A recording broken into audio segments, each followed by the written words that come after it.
58세 퇴직 후 매달 300만 원 현금 흐름 이렇게 만듭니다. 이제 회사 안 나가면 뭐 먹고 살지? 58세쯤 되면 이 질문이 농담처럼 나오다가도 어느 순간 진지해집니다. 정년이 눈앞에 보이거나 이미 퇴직을 한 분들은 더 그렇습니다. 월급은 끊기는데 생활은 그대로고 오히려 병원비나 부모님 부양, 자녀 결혼 같은 지출은 더 커지기도 하죠. 젊을 때는 은퇴하면 좀 쉬어야지라고 생각했지만 막상 그 시점에 서보면 마음이 복잡합니다. 나는 준비가 되어 있나? 연금만으로 충분할까? 자식들한테 손 벌리지는 말아야 할 텐데. 많은 분들이 이렇게 말합니다. 목돈은 조금 있는데 매달 들어오는 돈이 없으니 불안하다. 그래서 오늘은 58세 퇴직 후 매달 300만 원 현금 흐름을 만드는 방법에 대해 이야기해 보려고 합니다. 대단한 투자 비법이 아닙니다. 현실적인 구조 그리고 실제 사례를 중심으로 말씀드리겠습니다. 왜 목돈보다 현금 흐름이 중요한가? 은퇴 이후의 삶은 자산 게임이 아니라 현금 흐름 게임입니다. 예를 들어 통장에 5억 원이 있어도 매달 나가는 돈이 300만 원이면 1년에 3,600만 원입니다. 단순 계산으로 14년이면 원금이 사라집니다. 물론 이자나 투자 수익이 있겠지만 불안감은 쉽게 사라지지 않습니다.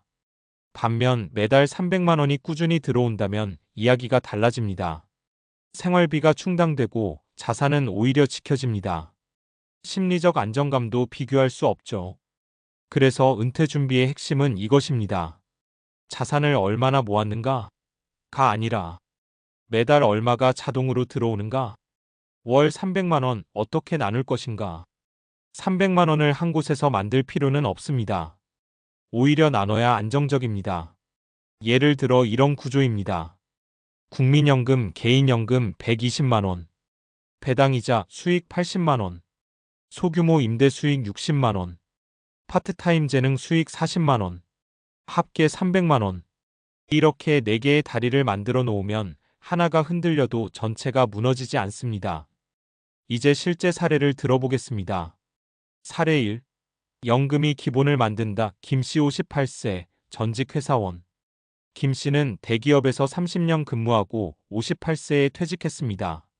퇴직금과 그동안 모은 돈을 합쳐 약 4억 원이 있었습니다. 그는 공격적인 투자 대신 연금 구조를 먼저 만들었습니다. 국민연금 예상 수령액 월 95만 원, 퇴직연금 IRP 연금화 월 70만 원, 개인연금보험 월 45만 원. 이미 210만 원이 확보된 겁니다. 일단 200만 원 넘게 자동으로 들어오니까 마음이 달라지더라고요.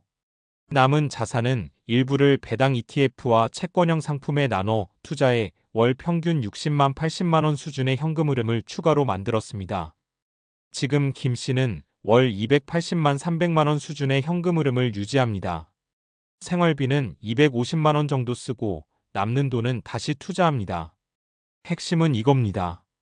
연금은 기본 생활비를 책임지는 안전판입니다. 은퇴 후 가장 먼저 점검해야 할 부분입니다. 사례 2. 작은 부동산 하나가 월급이 된다. 박씨 60세, 자영업 은퇴. 박씨는 자영업을 오래 하다가 60세에 가게를 정리했습니다. 모아둔 돈으로 소형 오피스텔 2채를 매입했습니다. 한 채 월세 55만 원, 한 채 월세 60만 원, 관리비 제외 순수익 약 100만 원. 여기에 국민연금 80만 원이 더해져 180만 원이 기본입니다. 부족한 부분은 어떻게 채웠을까요? 박 씨는 남는 자금 일부를 예금과 배당주에 분산해 월 50만 원 수준의 이자 배당을 만들었습니다. 그리고 일주일에 3일 오전 시간대만 경비 아르바이트를 합니다. 월 80만 원 정도입니다. 일 안 하면 몸이 더 아프더라고요. 용돈 번다는 생각으로 해요. 현재 박 씨의 월 현금 흐름은 약 310만 원입니다. 여기서 중요한 건 큰 건물이 아니라는 점입니다. 무리한 대출 없이 감당 가능한 규모로 접근했다는 것이 핵심입니다. 사례 3. 기술이 연금이 된다. 이씨 57세, 기술직. 이씨는 공기업 기술직으로 근무하다 명예퇴직했습니다. 연금 수령까지는 몇 년이 남은 상황이었습니다. 그는 이렇게 말했습니다. 연금 나오기 전까지 5년이 제일 걱정이었어요. 이 씨는 자신이 30년간 해온 설비 점검 기술을 살려 중소기업 자문 계약을 맺었습니다. 한 달에 23번 방문해 점검하고 월 150만 원을 받습니다. 여기에 금융자산에서 나오는 이자 배당 70만 원, 배우자의 파트타임 수입 90만 원을 더해 월 310만 원을 만듭니다. 거창한 창업이 아니라 내가 해온 일을 조금 줄여서 계속하는 거죠. 이 사례의 핵심은 완전 은퇴가 아니라 소프트 랜딩입니다. 일을 100에서 30으로 줄이는 것만으로도 큰 도움이 됩니다. 현실적인 전략 5가지 정리해 보겠습니다. 58세 전후라면 다음 5가지를 점검해 보세요. 연금 예상 수령액 정확히 계산하기. 막연히 알지 말고 구체적인 숫자로 확인해야 합니다. 생활비를 먼저 줄이기. 5월 350만 원이 필요하던 구조를 280만 원으로 낮추면 인생이 달라집니다. 자산을 현금 흐름형으로 재배치하기. 시세 차익보다 배당이자 중심으로 옮겨가야 합니다. 작게라도 일거리 유지하기. 월 50만 원, 100만 원이 생각보다 큽니다. 그리고 자존감도 지켜줍니다. 한 방을 노리지 말기. 고수익 투자로 한 번에 해결하려다 실패하면 회복이 어렵습니다. 결국 은퇴는 끝이 아니라 구조의 전환입니다. 많은 분들이 은퇴를 수입이 0이 되는 시점이라고 생각합니다. 하지만 실제로는 급여 구조가 바뀌는 시점입니다. 회사에서 한 곳으로 받던 월급이 연금 투자임대 노동 소득으로 나뉘는 것뿐입니다. 58세, 아직 늦지 않았습니다. 지금부터라도 구조를 설계하면 됩니다. 매달 300만 원. 엄청난 부자는 아닙니다. 하지만 자식에게 손 벌리지 않고 병원비 걱정에 밤잠 설치지 않으며 가끔은 여행도 갈 수 있는 수준입니다. 은퇴의 목표는 화려함이 아니라 지속 가능성입니다. 오늘 통장을 열어보시고 이렇게 자문해 보세요. 내 통장은 나에게 매달 얼마를 자동으로 벌어다 주고 있는가? 그 질문이 노후 설계의 출발점입니다. 앞에서 우리는 월 300만 원 현금 흐름 구조를 어떻게 만들지 이야기했습니다. 이제 자연스럽게 이런 질문이 따라옵니다. 그래서 구체적으로 어떻게 설계해야 실패 확률이 낮을까? 괜히 잘못 굴리다가 원금 잃는 거 아닌가? 여기서부터는 감이 아니라 논리와 데이터, 그리고 과학적인 근거를 바탕으로 이야기해 보겠습니다. 1. 왜 4% 룰이 자꾸 언급될까? 은퇴 자산 설계에서 자주 등장하는 개념이 있습니다. 바로 4% 룰입니다. 이 개념은 미국 트리니티 대학의 연구 트리너티 스터디에서 출발했습니다. 핵심은 이겁니다.